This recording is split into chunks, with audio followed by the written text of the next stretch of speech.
Hello বন্ধুরা, আসসালামু আলাইকুম। আশা করি যে যেখানে আছেন সকলেই ভালো আছেন। আইফোন নিয়ে তো সবসময় আমাদের মাঝে তুমুল আগ্রহ থাকে। এবার আইফোন তাদের 13 সিরিজের সাকসেসর আইফোন 14 সিরিজ গতকালকেই লঞ্চ করে দিয়েছে। আজকের ভিডিওতে আমরা আইফোন 14 সিরিজ নিয়ে ফুল ডিটেল জানিয়ে দেব। এই সিরিজে আইফোন কয়টি ফোন লঞ্চ করেছে এবং প্রতিটি ফোনের দাম কত রাখা হয়েছে। এছাড়া জানিয়ে দেব অ্যাপেল আইফোন 14 সিরিজের ফোনগুলোতে কি কি নতুন দুর্দান্ত ফিচার দিয়ে নিয়ে এসেছে। তো চলুন আর কথা না বাড়িয়ে আমরা চলে যাই মূল ভিডিওতে।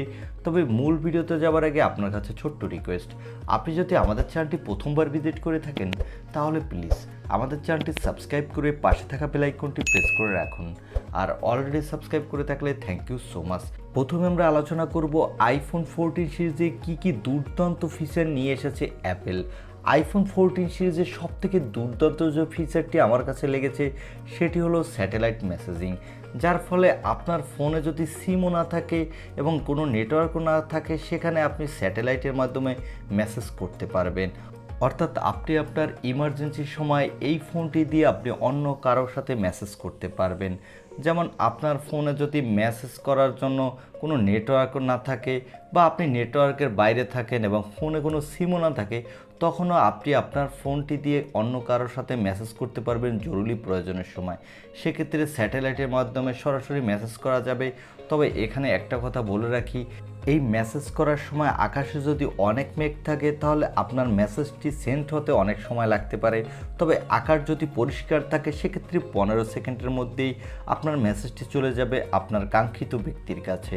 এরপরে যে ফিচারটি আমার কাছে ভালো লেগেছে সেটি হলো অ্যাপেল এবার অনেক প্রতীক্ষার পর তাদের বহুল পাঞ্চল ডিসপ্লে নিয়ে এসেছে এবং এই ফোনটির ব্যাক সাইডে থাকবে 48 মেগাপিক্সেলের ক্যামেরা, যেটা আমার কাছে ভালো লেগেছে। তবে এখানে কোনো 8Kতে ভিডিও রেকর্ডিংয়ের সাপোর্ট দেয়নি। আমার মনে হয় ফ্ল্যাগশিপ ফোন হিসাবে এই ফোনটিতে 8Kতে ভিডিও রেকর্ড সাপোর্ট দেওয়া অবশ্যই জরুরি ছিল, কারণ অন্যান্য ফ্ল্যাগশিপ সব ফোনে আমরা 8Kতে ভিডিও রেকর্ড করতে পারছি না। এবার মনে হচ্ছিল যে অ্যাপেল যেহেতু 48 মেগাপিক্সেলের ক্যামেরা দিয়েছে সেক্ষেত্রে এবার আইফোন 14 সিরিজে 8Kতে ভিডিও রেকর্ডিংয়ের সাপোর্ট থাকবে, কিন্তু অ্যাপেল এবারও আমাদের হতাশ করেছে। তবে এবারে আইফোন 14 সিরিজের ক্যামেরা আইফোন 13 সিরিজের থেকে বেটার হবে। আর এবারের আইফোন 14 সিরিজের ইউএসএ ভেরিয়েন্টের ফোনগুলোতে কোনো সিম কার্ড স্লট থাকছে না, সেখানে শুধু আপনি ই সিম ইউজ করতে পারবেন। আর অ্যাপেল এবার আইফোন তাদের 14 এবং 14 প্লাস এই দুইটি ফোনে তাদের প্রিভিয়াস প্রসেসর ইউজ করেছে। সেখানে থাকছে আইফোন 13 সিরিজের মতোই অ্যাপেলের বায়োনিক A15 চিপসেট, যেটি 5 ন্যানোমিটার আর্কিটেক্টে বিল্ড। এবং অ্যাপেল তাদের আইফোন 14 প্রো আর 14 প্রো ম্যাক্স এই দুটি ফোনে ইউজ করেছে তাদের latest bionic processor bionic A16 chipset, যেটি হলো 4 ন্যানোমিটার আর্কিটেক্টে বিল্ড।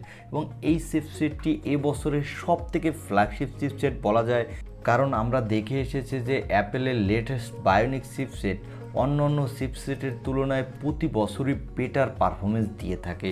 তাই এটিকে আপনি one of the best chipset বলতে পারেন 2023 সালের জন্য। আর অ্যাপেল তাদের 14 সিরিজের আইফোন 14 এবং 14 প্লাস এই দুইটি ফোনে কিন্তু 48 মেগাপিক্সেল ইউজ করেনি, শুধু এখানে ইউজ করা হয়েছে 13 সিরিজের মতো 12 মেগাপিক্সেলের। তবে এই ক্যামেরাটি দিয়েও কিন্তু আইফোন 13-এর থেকে আপনি বেটার ক্যামেরা পারফরমেন্স পাবেন এবং এই ক্যামেরাটি দিয়ে আপনি 4Kতে ভিডিও রেকর্ড করতে পারবেন। আর এর ব্যাক সাইডে পেয়ে যাবেন ডুয়েল ক্যামেরা এই দুইটি ফোনে। এবং আইফোন 14 প্রো আর 14 প্রো ম্যাক্সে ব্যবহার করা হয়েছে ট্রিপল ক্যামেরা, যার প্রাইমারি লেন্স দেওয়া হয়েছে 48 মেগাপিক্সেলের, সাথে দেওয়া হয়েছে 12 মেগাপিক্সেলের ডুয়েল ক্যামেরা। আর এই ফোনটির ব্যাক ক্যামেরা দিয়ে কিন্তু আপনি 4Kতে ভিডিও রেকর্ড করতে পারবেন। এখানে আগেই তো বলেছি 8Kতে ভিডিও রেকর্ডের সাপোর্ট দেয়নি, তবে এই ক্যামেরা দিয়ে আপনি অনেক বেটার পারফরমেন্সই পাবেন। তবে এখানে আইফোন 14 সিরিজের আইফোন 14 এবং 14 প্লাস এই দুইটি ফোনটিতে কিন্তু আগের মতো super retina OLED display use করা হয়েছে। আর এই দুইটি ফোনের ডিসপ্লেতে কিন্তু কোনো হায়ার রিফ্রেশ রেট দেওয়া হয়নি।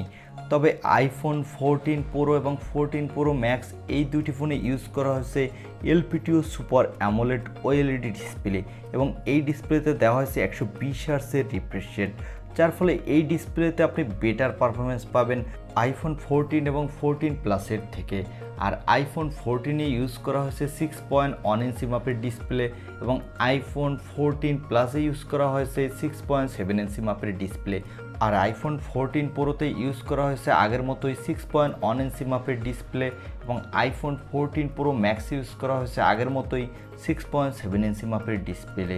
আইফোন 14 এবং 14 প্রো এই দুইটি ফোন পাবেন 3টি র্যাম রম ভেরিয়েন্টে, 4128 জিবি, 4256 জিবি এবং 4512 জিবি।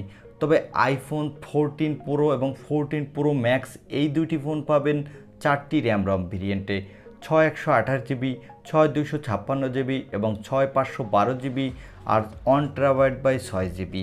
আইফোন 14 এবং 14 প্লাস এই দুইটি ফোন পাবেন 5টি কালার ভেরিয়েন্টে, মিডনাইট, পার্পেল, স্টারলাইট, ব্লু এবং রেড। তবে আইফোন 14 প্রো এবং 14 প্রো ম্যাক্স এই দুইটি ফোন পাবেন 4টি কালার ভেরিয়েন্টে, স্পেস ব্ল্যাক, সিলভার, গোল্ড এবং ডিপ পার্পেল। এবারে জানিয়ে দেব এই ফোনগুলোর দাম কত রাখা হয়েছে।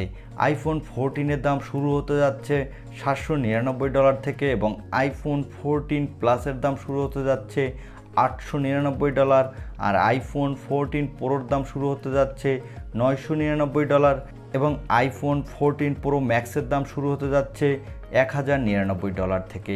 এই ছিল আইফোন 14 সিরিজের একটি ছোটোখাটো স্পেসিফিকেশন রিভিউ। আপনার কোন দিক ভালো লেগেছে এবং কোন দিক খারাপ লেগেছে তা আমাদের কমেন্ট করে জানিয়ে দিতে পারেন এবং এবারের আইফোনটি কি আপনার কাছে ভ্যালু ফর মানি প্রোভাইড করা ফোন মনে হয়েছে কিনা তাও জানিয়ে দিতে পারেন। এই ছিল আজকের ভিডিও। আই হোপ ভিডিওটি আপনার ভালো লেগেছে। আর ভিডিওটি যদি ভালোই লেগে থাকে তাহলে অবশ্যই একটি লাইক দিয়ে আমাদের চ্যানেলটি সাবস্ক্রাইব করে পাশে থাকা বেল আইকনটি প্রেস করে রাখুন। দেখা হবে অন্য কোনো ভিডিওতে। আজকের মতো আল্লাহ হাফেজ।